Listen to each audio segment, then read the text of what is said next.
All right, welcome to a special episode of Anti-War News. This is our second interview that we've done for the show. I'm happy to bring you my guest, Kegham Balian. He is a writer and ceramicist, and he's an Armenian living in the old city of East Jerusalem, and he's the media coordinator for Save the Ark, which is a movement that is trying to save the Armenian quarter of the Old City in East Jerusalem as it faces pressure from Israeli real estate companies and settlers. So introducing Kegham, how you doing today? Hi, Dave. Thanks for having me. Doing okay so far. Yes, so I wanted to have you on because I think it's important kind of to highlight the pressure that a lot of the Christian communities in Palestine, in Jerusalem, are under, that they face from Israeli expansion in the settlements and everything. And a lot of people are aware of the situation in the West Bank, which has just gotten worse in the past year since October 7th. I mean, it got worse since the new Netanyahu government came in, and then it's gotten even worse since last year on October 7th. So if you could just tell me a little bit about East Jerusalem, which is occupied by Israel, and the old city and the different quarters where you live, and the history of the Armenian quarter. How long have Armenians been there? Sure. So basically, the old city of Jerusalem is divided into four quarters. You have the Armenian quarter, the Jewish quarter, the Christian quarter, and the Muslim quarter. For centuries, I mean, we've coexisted peacefully with our neighbors. You can ask anyone locally how Armenians behave, how they work, how they go about, and I'm pretty sure you'll hear only positive things about our community. The Armenian presence in Jerusalem dates back all the way to the 4th century, when Armenia adopted Christianity as an official state religion, the first nation to do so. And since then, pilgrims flocked to the old city, the Holy Land. And gradually, over the centuries, it grew into what we call today the Armenian Quarter. So we've had the continuous, uninterrupted, and I think we're probably the only continuous and uninterrupted presence in the old city for about 1700 years. Wow. Yeah. So that really is deep history. Yeah. And then what about your family? How long has your family been there? My family came here, my great-grandfather actually. He was commissioned by the British Mandate of Palestine in 1919 to renovate the Thousand Dome of the Rock. So he came here along with two other ceramicists from Kütahya, which is a city in Turkey which was known for Armenian craftsmen and potters. Nowadays, it's completely wiped of any trace of Armenian presence. So thankfully, when we came here, we were spared from the genocide. And together with the three families, the Balians, my family, the Karakashians, and Oannesians, we developed what's known today as the Armenian ceramics of Jerusalem, the art form known as the Armenian ceramics of Jerusalem. So we've been here for over a century. My family, at least. Okay. Yeah, so even your family has been there longer than the modern state of Israel has existed. And then the community in general is one of the oldest in the city. Yeah, so you have basically two types of Armenians. Not that we differentiate, it's all the same for us. But you have what we call the Karakatis, which means locals in Armenians, who came here during the 4th century and after the 4th century. As pilgrims, and then you have the post-genocide survivors who came directly after the 1915 genocide perpetrated by the Ottoman Empire, which saw the butchering of 1.5 million Armenians. So my family and the families like our families are directly descendants from the refugees who escaped the genocide. So to get into the situation that your community is facing today, maybe we could start with the deal that the Armenian Patriarchate, now if I understand it correctly, it was sort of a corrupt member of the clergy who signed this deal with an Israeli real estate company, Zana Capital. Could you tell us about that? Zana Capital or Zana Gardens. So basically, we discovered that initially there was a deal with the municipality of Jerusalem. Now, the deal in question involves a plot of land of about 11,500 square meters. It includes five residential homes, the hall of the theological seminary where we traditionally commemorate the Armenian genocide, the patriarch's own garden, and one of the only, if not the only, open spaces left in the old city of Jerusalem, which we call the Cow's Garden, the Armenian's Garden, which has been under Armenian control for centuries. So the initial deal was the municipality comes, they clean up the parking lot to make it in order to allocate more spaces for the residents. They clean it up, and the patriarchate in return gives 90 parking spots for the municipality for a duration of 10 years. So it's a 10-year lease. After the 10-year period passes, the patriarchate has the option to either cancel or renew the lease. Now, at face value, it seems like a good deal. But within the contract, there's a malicious clause that states that in the event that a property developer comes and wants to build a hotel, in this case, what Dan is allegedly planning to build a 7-star hotel, the top of Mount Zion. And if you know anything about the old city of Jerusalem, if you dig even a meter, the archaeological department of the government will come and check for antiquities, and it can halt construction. So it's not an easy thing to build hotels in the old city of Jerusalem. So that malicious clause stated that in the event that the property developers come, the deal with the municipality is annulled and this deal takes over. So as soon as we saw this, alarm bells went off, and we started organizing weekly protests demanding the cancellation of the deal. And the deal itself is a joke because they paid the patriarchate a lump sum of $2 million with an annual rent given to the patriarchate of about $300,000 from the profit. So, if again, if you know about the property market in Jerusalem, if you, let's say, want to buy a 30, 40 meter square apartment, it's about $400,000, $500,000. So a lump sum of $2 million for 11,500 square meters and an annual rent of 300,000. It's a joke. I mean, a friend of mine said that if he opened a falafel stand instead of that deal, he would have made more revenue for the patriarchate. So, and then this isn't hyperbole. I mean, given the tourism in the country, not that there is any more after the war, but generally speaking. Mm-hmm. So when we saw the deal, again, the protest started. And on the 5th of November, 2023, the first bulldozer came along with armed hilltop settlers armed with automatic rifles, pepper sprays, attack dogs, and also the notorious settler Hershkop was his name, I think.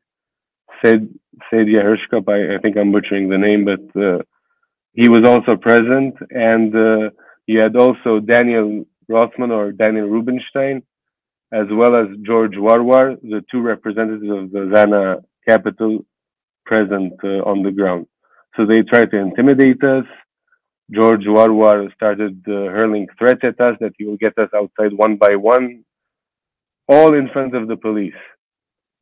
And the police tried to mediate, diffuse the situation, but the entire community was galvanized around this issue. I mean, we weren't going to let this go. This is our home. This is exactly opposite the Armenian convent, which is, it's a meter away from where we live. And our livelihood is tied to this Cow's Garden, as we call it, or historically Armenian garden. We park there. Our kids go to school because they can park there to the only Armenian school in the country. Logistically, if we lose this land, it's a catastrophe for the coming generation. So, in my view, it would spell the gradual and incremental extinction of the Armenian presence over the coming generations if we fail to get this land back. Mm-hmm. And then, so just to get a sense of an idea of the size of the Armenian quarter, what's the population? It's about 1,500 people that live there? 1,500, 2,000 approximately. Okay. It used to be a lot more, but gradually over the years, I mean, we don't get permits within the Armenian quarter to build buildings in order to encourage Armenians to stay here. And yeah, we've just been decreasing over the years, but for Armenians generally, especially for Jerusalem Armenians and Armenians at large, Jerusalem is our spiritual homeland. Armenians, alongside the Latin and Greek patriarchs, are the custodians of the holiest site in Christianity.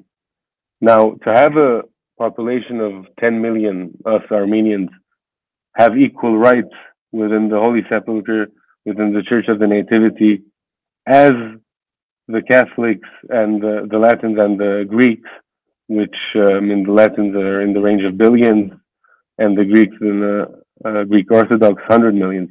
So to have that right, that privilege, which has been fought for and preserved for centuries, being put at risk, it's alarming for all of us. So our opponents try to frame this as merely a business transaction. It's just a business deal, nothing more to it. It's a parking lot. It's so much more for the Armenian community. It's our lifeline, basically. Mm. If we lose that, our backbone is shattered, and it will only spell the slow death of our community. So when it comes to the deal, I know at one point the Armenian Patriarchate did cancel the deal, or they tried to actually cancel the deal. And then if I understand it correctly, that construction, it's still, even let's say the deal was still in place, the construction to actually build a hotel, that couldn't start for another few years, right? Yeah, it couldn't. And I mean, they didn't cancel the deal, they sent the cancellation letter. Mm-hmm. That's a distinction, because all the papers started, when news broke out, they started reporting, oh, the deal is canceled. No, it's far from canceled, and the legal battle has just begun. Mm-hmm. So because of the outrage from the community, we decided, the Save the Art movement decided, which is a movement created during these calamitous events, that is tasked with the preservation and the defense of the Armenian presence in Jerusalem. Mm-hmm. So our goal is to get back this land and develop the community of the quarter to an extent that it would encourage people to stay here and to make families and prosper in our more than a millennia-old home in Jerusalem. So as soon as the movement was created, we got in touch with the lawyers in the U.S., Kerkoni and Dajani law firm, an Armenian law firm, and Arman Tatoyan, the former ombudsman of the Republic of Armenia, and they offered their services pro bono to help us with the case. They came here on a fact-finding mission and discovered a lot of documents that placed our advantage in this long legal battle. So together we filed a class action lawsuit with about 400 signatures, and we filed it against this illegal deal. Now, why is it illegal? It's illegal because, according to the bylaws of the Patriarchate, which were ratified in 2015, any property, you can't lease a property for more than 45 years. And should it be a leasing of more than 45 years, the Holy Synod and the General Assembly has to convene and decide on the matter collectively. None of that happened. The defrocked priest who mediated the deal, called Hachi Geretzian, as soon as we found out about the shady backdoor dealings, again, the entire community went to his home. We chased him out, basically, and now he lives in exile, defrocked in the United States. But to pin it only on Hachigeretian would be to absolve the Armenian Patriarchate of any wrongdoing. And in as far as this dealing is concerned, the Armenian Patriarchate acted in the most incompetent and it was just pure negligence on their part. To me, the chief responsible for this ordeal is the Armenian Patriarch himself, Archbishop Nuran Manugyan, because only his signature has any merit, holds any legal value in the Israeli judicial system. So his signature only takes sense. Baret signed it, Hachigereten signed it, yes, but the final word was with the patriarch. His defense is that he was duped by Hachigeretian, but a deal of this magnitude, a deal with this much plot of land concerned, you hire lawyers, you hire other lawyers, then you hire other lawyers to triple check the contract for anything malicious, especially because you live in Jerusalem and with contract laws, it's a very complicated battle, and a lot of experienced people who want to take over the Armenian land, they know the business very well. So you hire the best of the best, you consult with the community as well, then you sign a deal. You don't just simply say, oh, I got duped by this guy. This is the guy. Chase him out. He was the problem, and that's that. No, they are responsible for this catastrophe, and they owe it to the Armenian people and to the Armenian nation to resolve the situation. But unfortunately, we are leading the battle on the ground. We have been on the ground for more than 300 days. We have weathered attacks after attacks. We have spent sleepless nights in the quarter. The toughest part of it isn't the attacks, isn't the sleepless night. It's the uncertainty. It's that you don't know what's going to happen, when it's going to happen. So you're always on alert. So for 300 days, we defended the Armenian presence, and we let's say, we wanted our lawyers to cooperate with the lawyers of the Patriarchate, with the Patriarchate themselves. We wanted transparency on both sides. They refused. We visited them multiple times, more than a dozen times. They said, don't worry, we are handling the matter. But how can you tell us that when we are in this situation because of your incompetence? How do you expect the community to trust you when you put us in this mess? Mm-hmm. So even though there's some tension now between the community and the Patriarchate, the one silver lining from this entire ordeal is that it united across the political aisle, no matter their political ideologies, united all Armenians irrespective of their political leanings. So it was one front, united with a very specific goal, to keep the Armenian quarter Armenian, for the Armenian people, for the benefit of the Patriarchate, and for the benefit of the community. Mm-hmm. Yeah, so the situation now, I think an important point to make is that, so even if this was the bad deal that was signed, and this kind of pressure that you're getting from Zana Capital and the Israeli settlers is a result of that bad deal, but they have no legal right to do what they're doing. Those attacks, bringing in bulldozers to that area, that is also completely They didn't have any illegal permit. They didn't have anything, no legal document whatsoever. They just said, Zana Garden Center, this is our job. Don't blame us. We're just doing our job. But we didn't have it. We stood in front of the bulldozers. They tried to intimidate us. They went left. We went left with it, right with it. They realized that we weren't going to budge. And they tried a few times, but it didn't work. And no amount of guns, no amount of intimidation was going to deter our community. We were adamant. We were very, very strict in our stance that we weren't going to budge not a centimeter, and we weren't going to compromise for anything. We want the entirety of the Cow's Garden, of the Armenian gardens, to return to the Armenian people and to the Armenian Patriarchate. And so now, I know you said there's been multiple attacks, basically starting in November 2023. So you guys are still camping out right there near Cow's Garden Yeah, in that area. yeah. We barricaded the area. Ironically, the section of the wall that they damaged with the bulldozers, we took the rubble and we enlarged our perimeter with the debris of the destruction that they caused.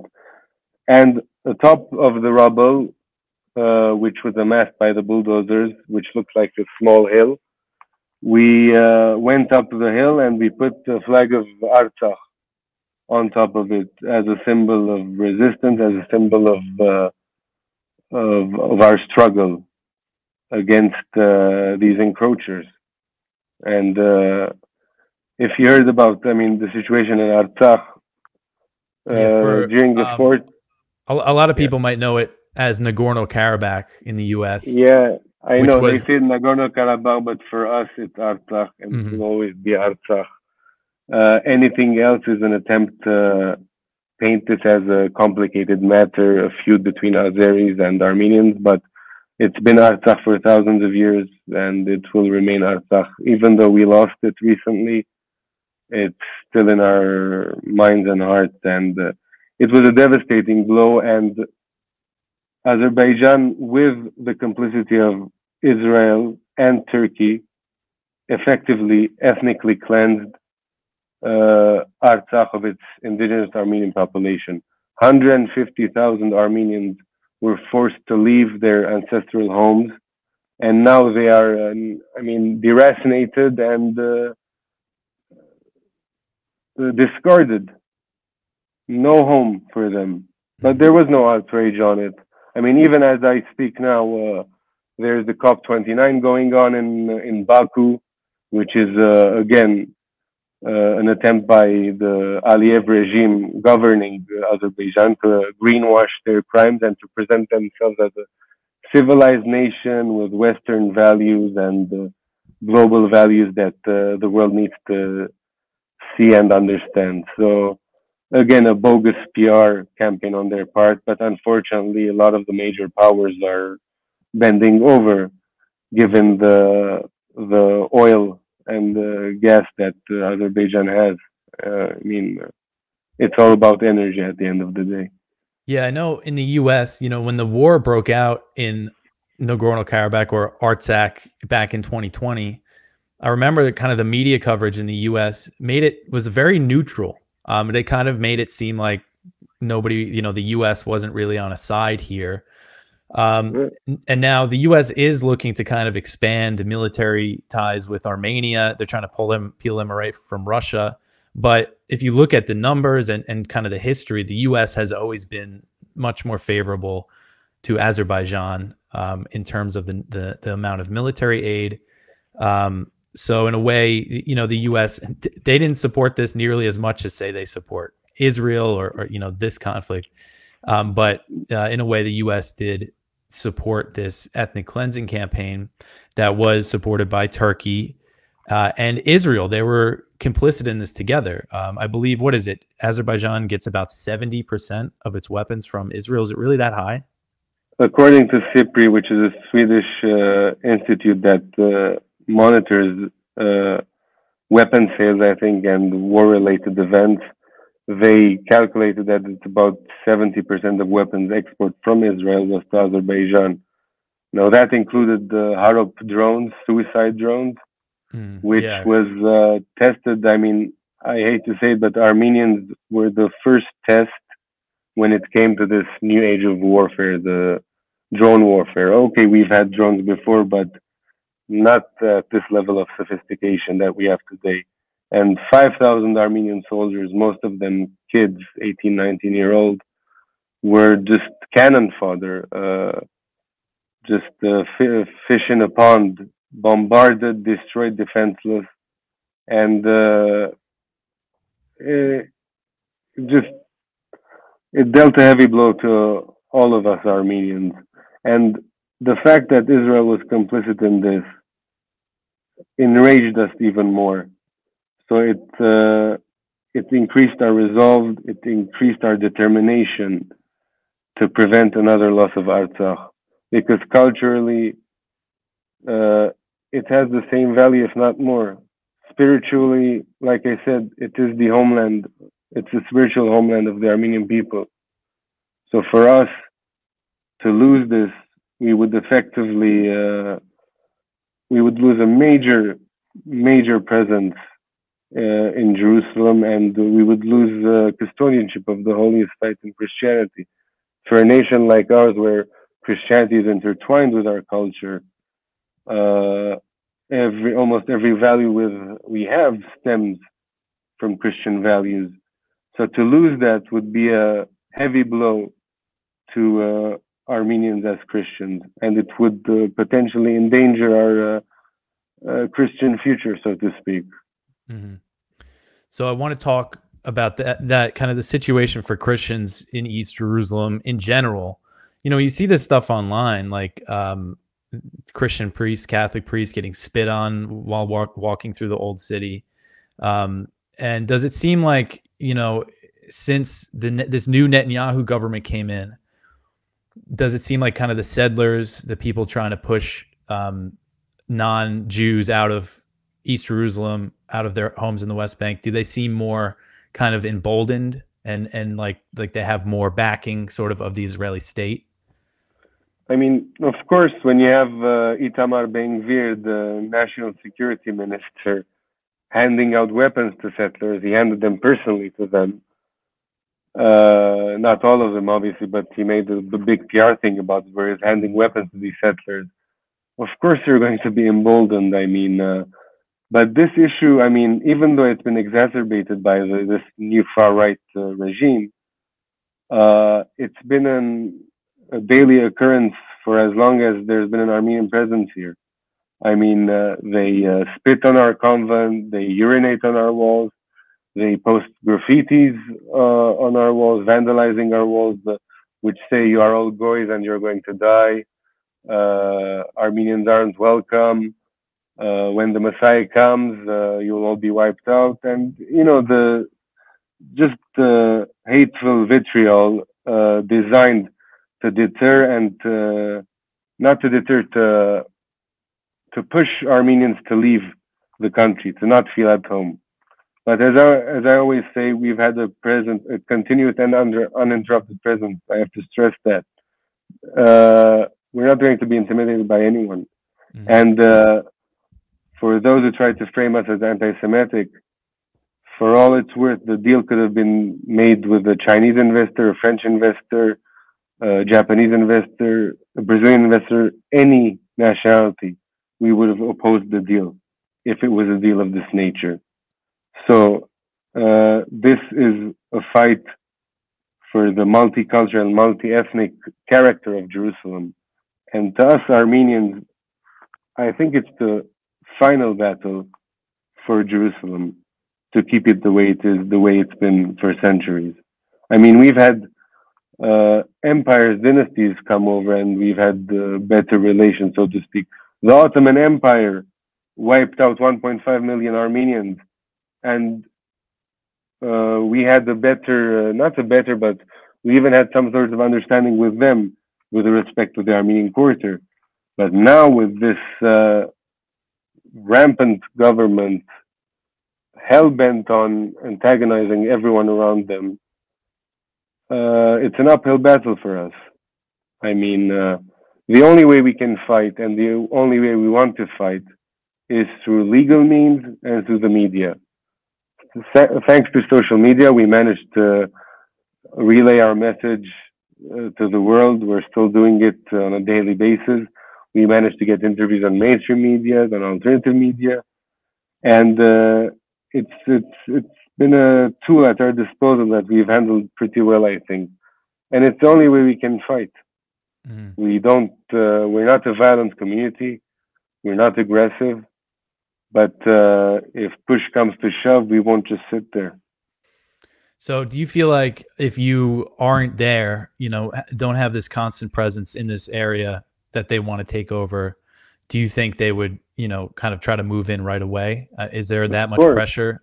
Yeah. Of course. If we leave, if they see that for a week there's no one, no presence, no guards, You have to understand, we monitor the entire area with cameras, with Hmm. shift, with again time away from our families. A lot of sacrifices have been made by a lot of people.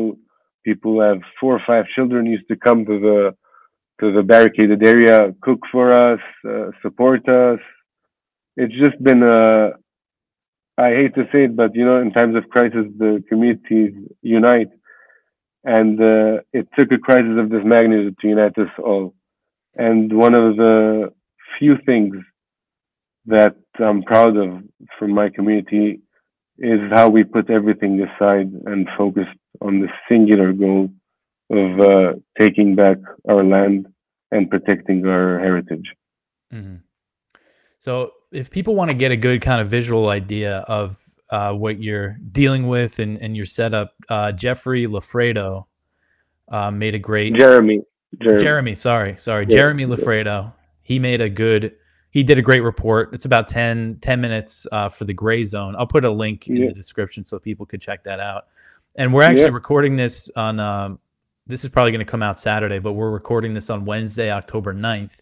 And I just learned before we started recording that Jeremy was actually arrested by the IDF. He just did a report on the Iranian missile strikes in Israel. So hopefully, by the time this comes out, he is free from that, but he's still I detained while I'm recording this. But I he hope did so too. He did a yeah. great job covering our story.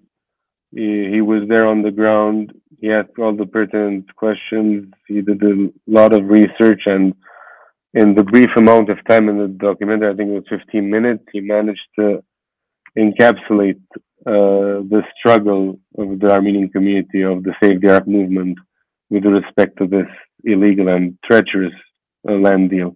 Mhm. Yeah, he did a great job. So is there any way people can support your cause there? Spread the word. Any other ways to support you guys? We have a pretty good presence on social media, on X, on Instagram, on Facebook, and we also have a sort of a GoFundMe type of page, which is called Give Butter. And all of the fees, I mean, it's all of the fees allocated to that fund are strictly used for our legal expenses. Mhm. So, like I said before, I forgot to mention, we hired international lawyers, Armenian lawyers. I mean, no, sorry, they're working pro bono for us, but locally, we hired an Israeli lawyer and a Palestinian lawyer, Itan Peleg and Samir Shed, who have been absolutely fantastic in terms of their work. I mean, we are forever grateful for all that they've done for us so far. And all the funding that we do, all the fundraising campaigns are allocated for their fees. So for the legal fees of our class action lawsuit, not a single penny of it goes to us, to any member of the community.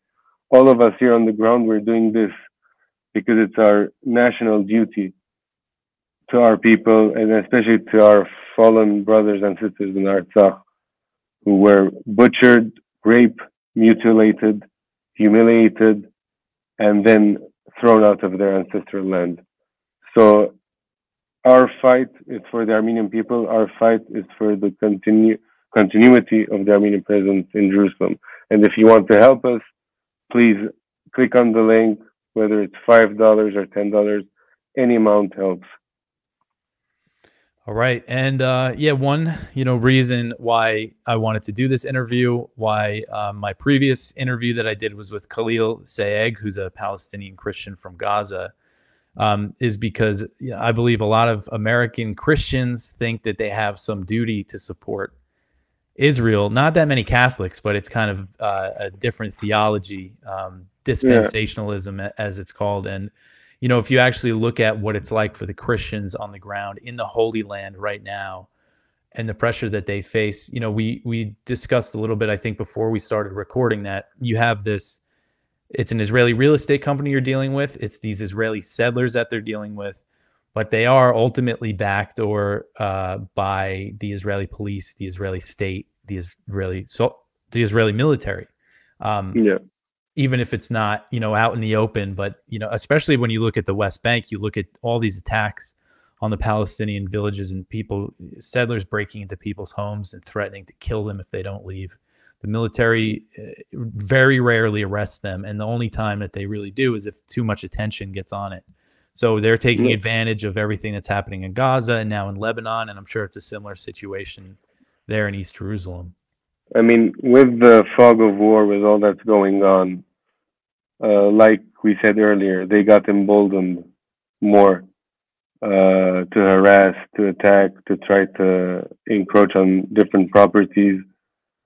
And I mean, I can't fully say that there's a direct link with the police and the IDF and what's going on the ground, but we felt some leniency on the part of the police when it came to the attackers. They arrested a few of our boys, detained a few others, and on December, when one of the strongest attacks on the community happened, where 30 masked men attacked us, they arrested again 7 to 8 people, and then we didn't hear anything from it. No trial, no process, nothing. Meanwhile, our detainees, they were instead of 2 of our community members were arrested, and they went to the Moscovia, as we call it here locally, the local prison over here. But then they transferred them to the prison in Lid, as we get in Ramla. And that prison is known for housing the most notorious criminals in the country. So to send 2 peaceful Armenians who are protesting and peacefully protesting and fighting for their rights, to send them to a prison of that nature is, to me, I mean, it's a clear intimidation tactic. So, in a way to say that, look, if you continue this, you will all end up here one by one. But again, every attempt to intimidate, every attempt to harass, every attempt to dehumanize our struggle and our fight has been met with tenfold resilience on our part, tenfold conviction on our part. The more they attacked, the more convinced we were of the righteous nature of our struggle. So I've said this a lot, I've said it again. They can throw whatever they want at us, however way they want it. We will stand our ground and we will be here to the very end. This is our home.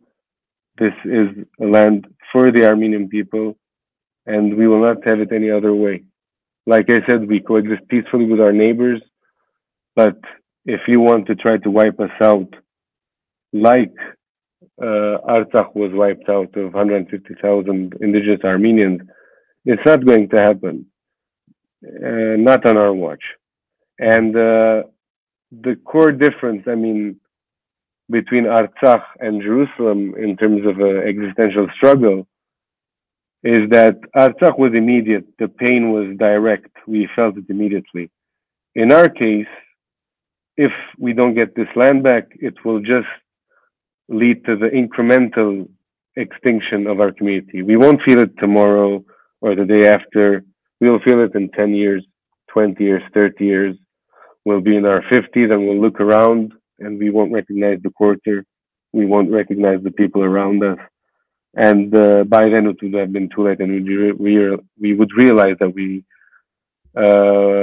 lost the last battle for Jerusalem. So it's not going to happen on our watch. Like I said, we will fight this to the very end within the confines of the legal system in the country, of course. Mm-hmm. And I know you mentioned that you can never get, the Armenian community can never get permits to build structures. I know that that's another way that they keep the Palestinians down in the West Bank and the occupied territories is they don't issue them permits. So then if they build anything, they can just come in and demolish it. I guess it's kind of similar tactics there. Since '67, not one permit has been issued for the Armenian community. Wow. To build anything, any residential building to house community members, and I think that's contributed a lot to the decline of the Armenian presence. Mm-hmm. Add to that the war, the chaotic nature of the country. I mean, it's not an easy place to live here. people say if you make it in New York, you can make it anywhere. I wholeheartedly disagree. If you survive in Jerusalem, you can survive anywhere. Yeah. Well, So again, like I said, it's a long battle. We're here. We're not going anywhere. And may God be with us.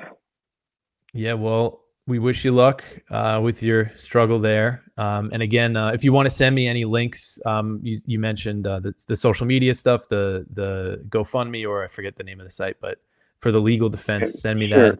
I'll put it in the description for people. sure. But No Kegham, problem. I really appreciate you joining us today and sharing your story. I think my viewers and listeners are going to get a lot out of it. Anything else? Thank. No, it's all good. Thank you for having me, Dave. All right. Thank you. Thanks everyone for watching and listening. Thanks again to Kegham for coming on the show. I just wanted to remind everybody that we are doing our fundraiser at antiwar.com. So if you appreciate this show, if you read antiwar.com, please, and if you have the means, help us out. Antiwar.com/donate. We are 100% reader funded. That's how we get by. So again, antiwar.com/donate. We will be back with our regular news show on Sunday night. I'll be recording to put out for Monday. I think I'm going to try to do interviews a little more frequently, more often than every few months. I have another idea that I might do soon. So let me know what you think of the whole interview format and everything. But that is it. I will see you in just a couple days with the news. Thank you.